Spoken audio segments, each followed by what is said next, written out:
So let me start with the day my body finally said enough is enough. This is the last straw of torture you will endure spiritually. The stress on my body had a major impact on me in a great way.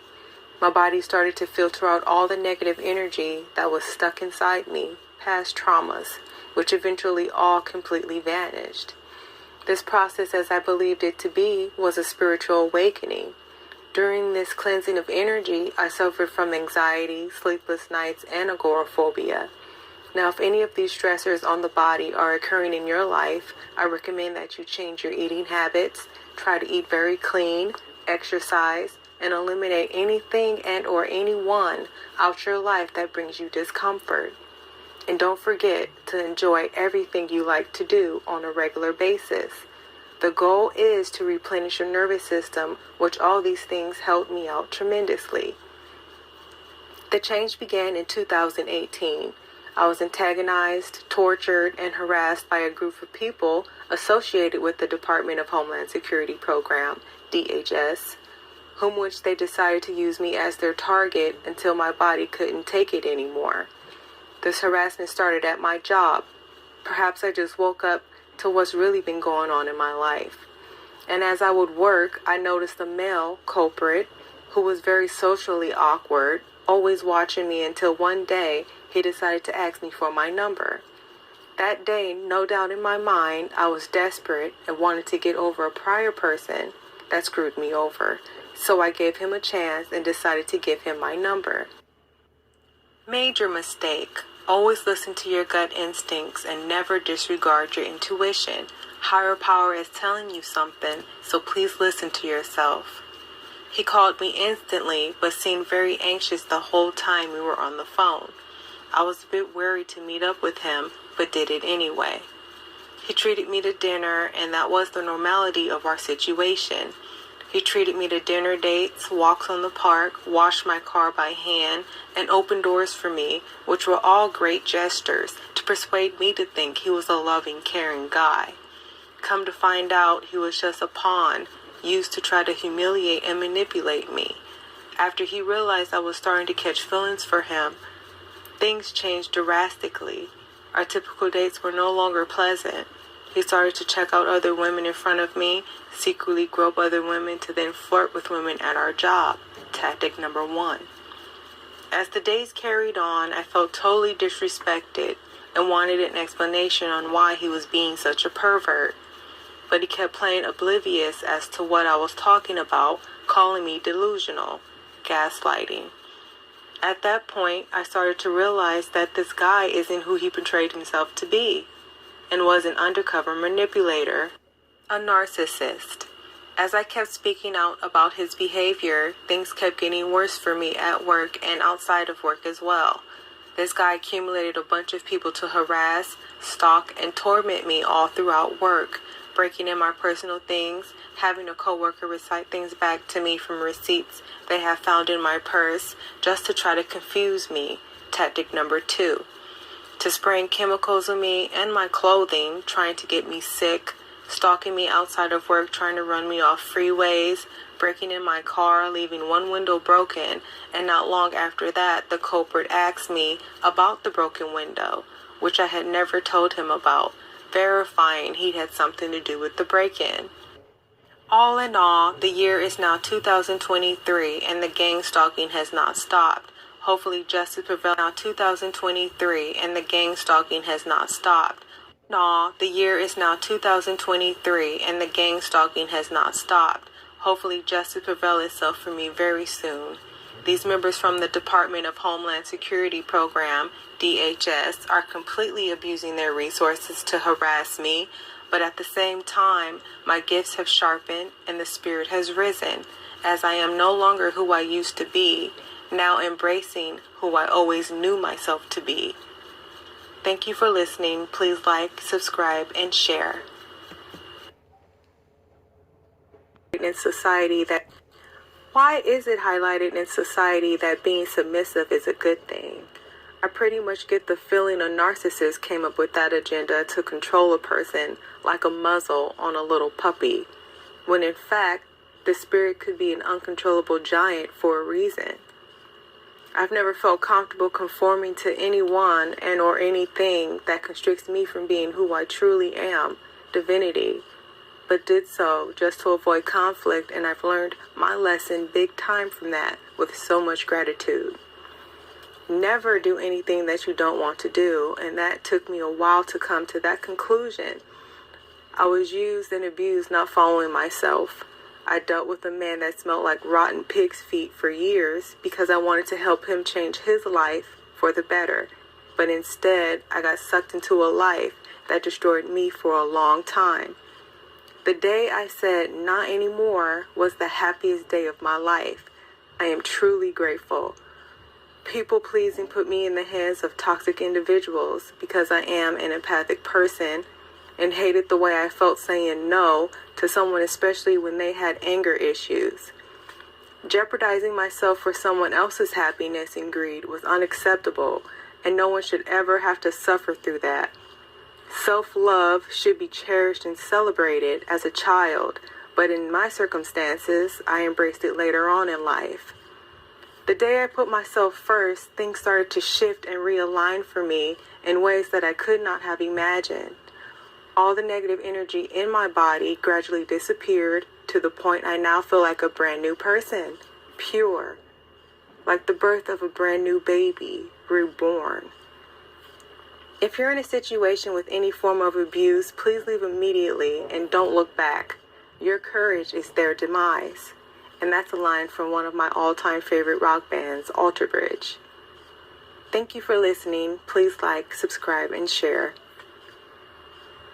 Sorry, but God is not good. The universe is not good. I'm sorry, but God is not good. The universe is not good. I'm sorry, but God is not good. The universe is not good. The Most High is not good. Whatever name or label that you want to put on it is not good. And I'll explain why in just a moment and how this benefits you once you understand this new level of consciousness. So there are 4 vibrational frequencies on the map of consciousness called enlightenment, peace, joy, and love. And I'll put them on screen right now. And below you're going to see a red line. This red line is to show and demonstrate that these are spiritual frequencies, spiritual vibrations, spiritual states. And these particular states are not good or bad, they just is. So we, as people who function on polarity and duality, we would label those emotions as something good. Enlightenment, peace, joy, and love, these sound like positive emotions, but they are not positive emotions. They just is. They just are. There's no good and bad. The yin and yang have collapsed with these particular frequencies. Love and above is the God frequency. So if you look at my... And that's the reason why Bobby Hemmett always say, there is no good and evil. There is no good and evil. You got to get out of that. Because when the government come for you, you better have some other than Jesus. But the reason why he said there is no good and evil, because if you have a hard time believing that, all you got to do is look at the safari, look at wildlife, look at insects. Insects eat other insects. The cheetah is going to chase that gazelle. The cheetah will chase you if you was there. You know what I'm saying? Like, where is God? How come God didn't save the gazelle from the cheetah? You know what I mean? How come God allowed that cheetah to eat that gazelle like that? Well, you got to look on them both on both sides.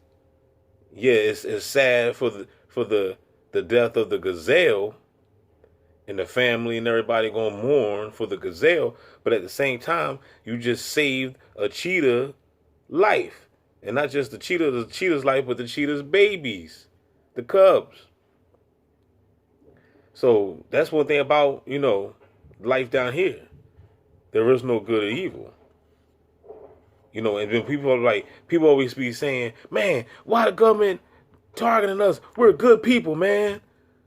We're good people. The beast don't care. Beast don't give a damn about you good. The Bible even said there's none good, no, not one. So, but at the end of the day, there is no such thing as good. There's no such thing as bad. You know what I'm saying? It is what it is. You gotta understand.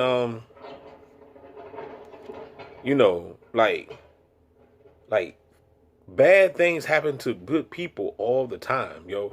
Like, and then on the flip side, good things happen to bad people. For example, the people that control us, the people that control this simulation. There's some wicked, sinister people, but at the same time, these evil people, they done step foot on the best beaches. They done seen the best waters. I'm talking about water so blue, so crystal blue that you can see your toes under some clean white sand or whatever. Black sand, whatever. Like, you know, these evil, wicked, these so-called evil, wicked people that you would consider to be evil, God ain't doing nothing to them. God ain't striking them down. They chilling. You ever notice, like, the most religious folk, like them people that be going to church and stuff? You know, my mom, you know, your mom, if anybody, mother's old fashioned, brought up in the church, going to church every Sunday, Bible study, paying your tithes. Some folk catch the bus. I used to mess with an older lady. She used to catch the bus to church. You know what I mean? You know, but while you catching the bus to church, your pastor got a brand new Lexus. He got a brand new Audi, a Charger, something fly. You know what I mean? But you on the bus and you paying the tithes just for a dude to read the book to you when you could just read it yourself. You best off reading it yourself. You know what I'm saying? So how come God ain't doing nothing about that situation as far as the pastor is driving in something fly while you on the bus?